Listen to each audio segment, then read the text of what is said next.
For your convenience, here is a review of the food exchange system. Based on the first 7-day meal plan, you can learn how to select foods from each group based on your generic meal pattern.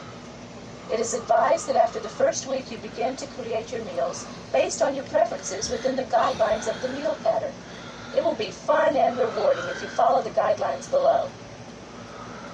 The total number of food exchanges allowed each day includes 1 milk, 5 meat, 4 bread, 2 to 3 vegetable, 3 fat, 3 fruit, and unlimited free foods. It is recommended that after adjusting to the diet, replace 2 of the 3 fat exchanges with 1 bread exchange. This will lower your total daily fat I might as well replace and will allow for you to 50%. follow a more prudent diet recommended by the American Heart Association. The total number of exchanges is divided into 3 meals, breakfast, lunch, and dinner, and includes, for breakfast you are allowed 1 milk, 1 lean meat, 1 bread, 1 fat, and 1 fruit.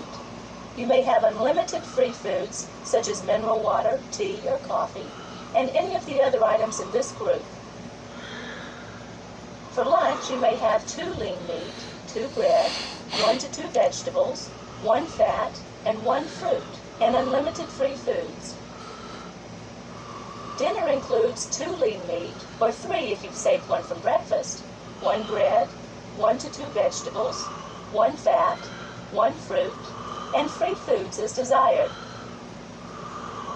Please note that on several occasions, a milk or fruit, or meat or fat exchange has been moved around. This should be done only when necessary. It is only appropriate when you have a special dinner or have planned to have a specific meal, taking into account the change. You can do this from time to time, but don't make a habit of it. Do not skip meals. Follow your meal pattern and do not eat between meals. If you feel that you need to have a snack between a meal, save a piece of fruit from your meal plan. Have that fruit as your snack. Remember, you can have the items listed in free foods at any time during the day. After you become used to the meal plan and are familiar with the foods on the diet, you may want to improve on your selections and follow the guidelines set by the American Heart Association and the American Cancer Association. It is recommended that you reduce your fat intake while increasing your fiber intake. Your complex carbohydrate intake should comprise 60% of your total daily caloric intake. Complex carbohydrates are found in the bread exchange list and include foods such as whole grains, beans, and peas. In order to do this, you can replace 2 of the fat exchanges for 1 bread exchange. This will increase your allotment of bread exchanges to a total of 5 instead of 4 per day, and decrease your fat exchanges to 1 per day. Remember, your diet still contains quite a bit of fat, as each food exchange contains some fat. If you or your doctor had decided to limit your intake of saturated fat, cholesterol, or salt, you will be able to identify these foods based on the symbols next to those foods that contain these particular substances. Note also that the foods high in fiber are noted for those of you that would like to increase your fiber intake. The following foods are grouped into the exchange lists according to the nutrients that they contain. A food that can be used to replace a food in the same list is called an exchange. A choice substitution or trade are other words to describe an exchange. Each item in the amount listed contains a specific number of calories and is equal to 1 exchange. You are allowed 1 milk exchange per day. In the milk exchange list, each serving of milk or a milk product contains about 12 grams of carbohydrate and 8 grams of protein and varies in calories depending on the fat content. The list is divided into 3 parts based on the amount of fat and calories. Your diet includes non-fat milk and non-fat milk products. 1 exchange of non-fat milk contains 80 calories. If you use low-fat milk products, a portion is counted as 1 milk plus 1 fat exchange. If you use whole milk products, check the exchange list as a portion or 1 cup of whole milk equals 1 milk plus 2 fat exchanges. Milk is a good source of calcium, phosphorus, and protein. Since there is only one milk exchange included in this meal plan, the diet may be low in calcium, so therefore you may want to take a calcium supplement or choose foods in the lists that are good sources of this mineral. You are allowed 5 meat exchanges per day. Included in the meat exchange list are all the foods high in protein. Each serving of meat and substitutes on this list contains approximately 7 grams of protein, while the amount of fat and number of calories varies, depending on that particular type that you choose. It is recommended that you use more lean meat, poultry, fish, and low-fat cheeses. These lower-fat meat exchanges contain 55 calories per portion. This will decrease your fat intake, which may help decrease your risk for heart disease. Many of the items higher in fat contain both saturated fat and cholesterol. Try to use those items only 3 times per week. Foods starred are to be counted as 1 meat plus 1 fat exchange.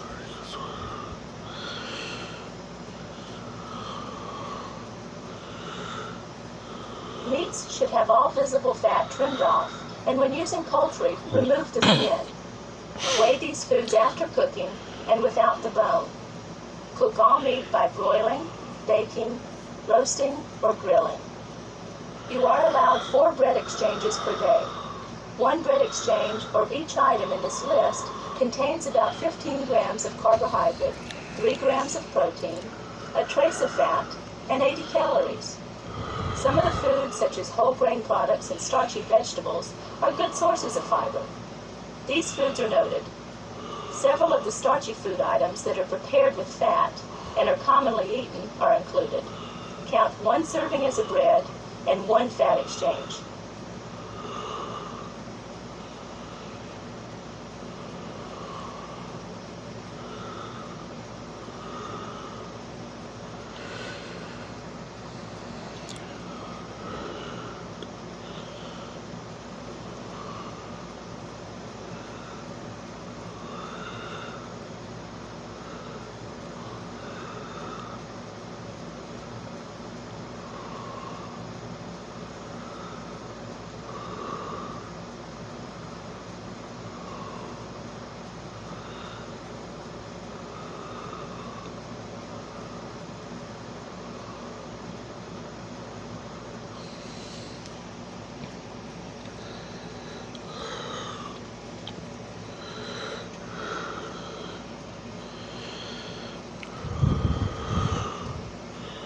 You are allowed 2 to 3 vegetable exchanges per day. 1 vegetable exchange contains 5 grams of carbohydrates, 2 grams of protein, 2 to 3 grams of fiber, and 25 calories. 1 serving is 1/2 cup cooked, or if you eat them raw, you can have as much as you want. There's one exception though. Carrots, beets, and onions tend to be slightly higher in calories, so limit your raw intake of these vegetables to 1 cup.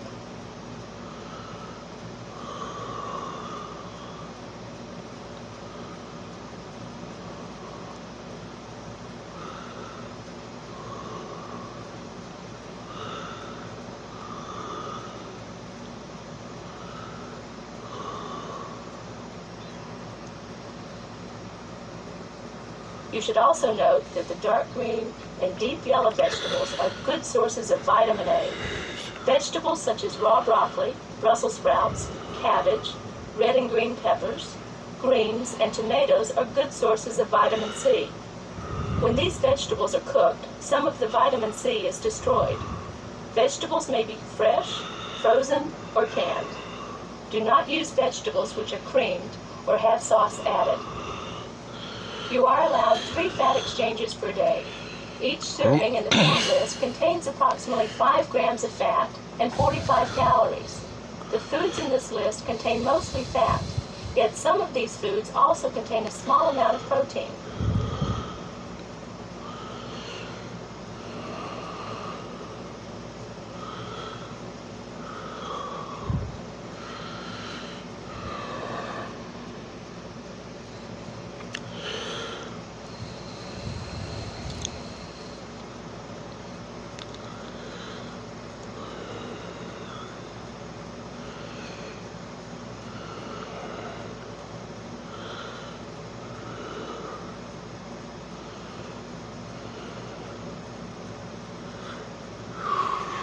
Since fat is a concentrated form of calories, measure your fats carefully. It is recommended that you eat less saturated fat so that the majority of fat eaten should be unsaturated and monosaturated. You are allowed 3 fruit exchanges per day. Each item in this list contains about 15 grams of carbohydrates and 60 calories. Fruits may be fresh, frozen without sugar, unsweetened canned, or dried. Regular canned fruit may be used only if the sugar syrup is washed off thoroughly.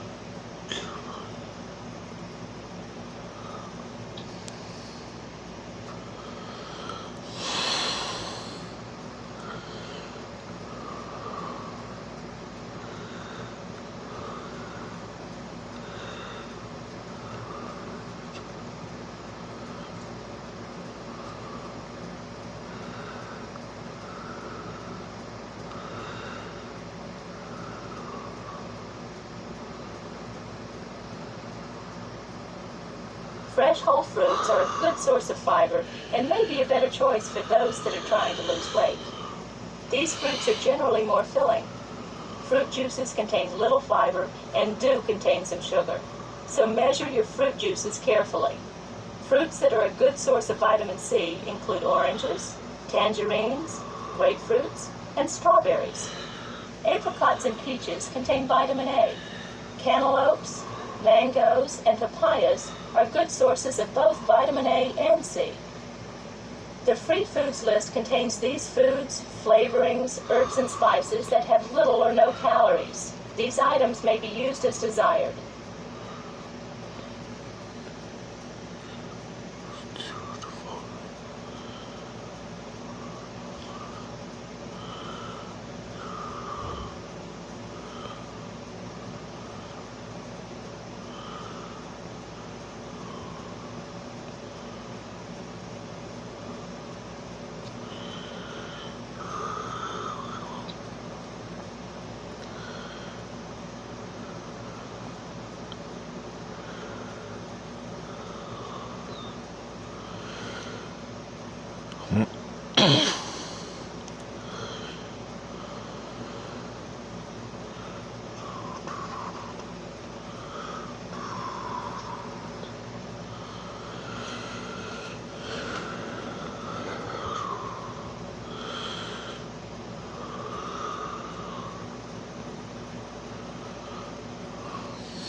You should be aware of the fact that every food labeled low-calorie or dietetic is not necessarily for use on a low-calorie diet.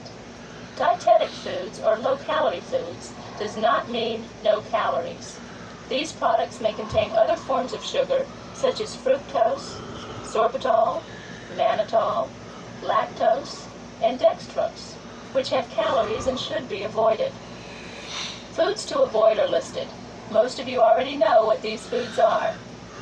These foods are concentrated in calories coming from both fat and sugar or alcohol.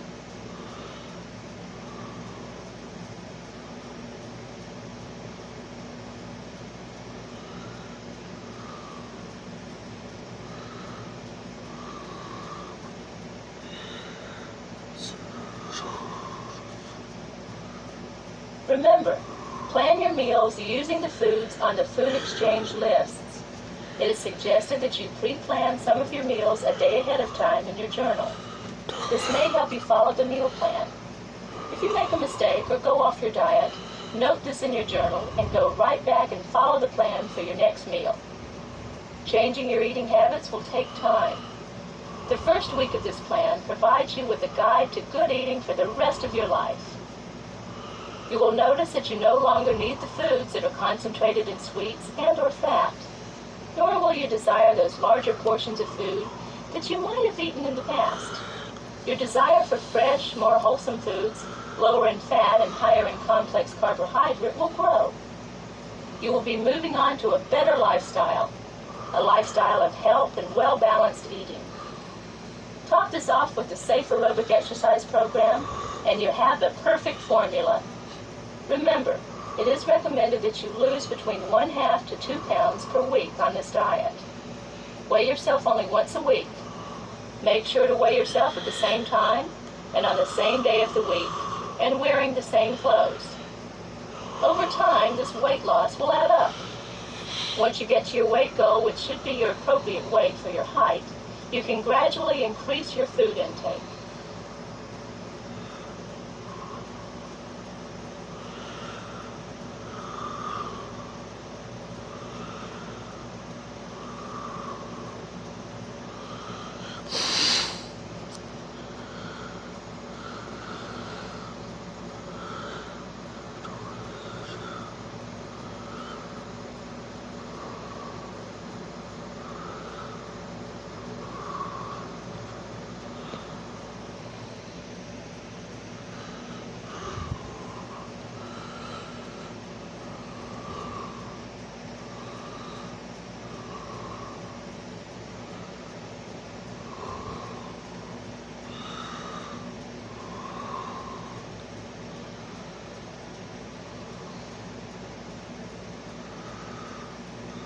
Continue to avoid foods that are high in fat or concentrated in sweets.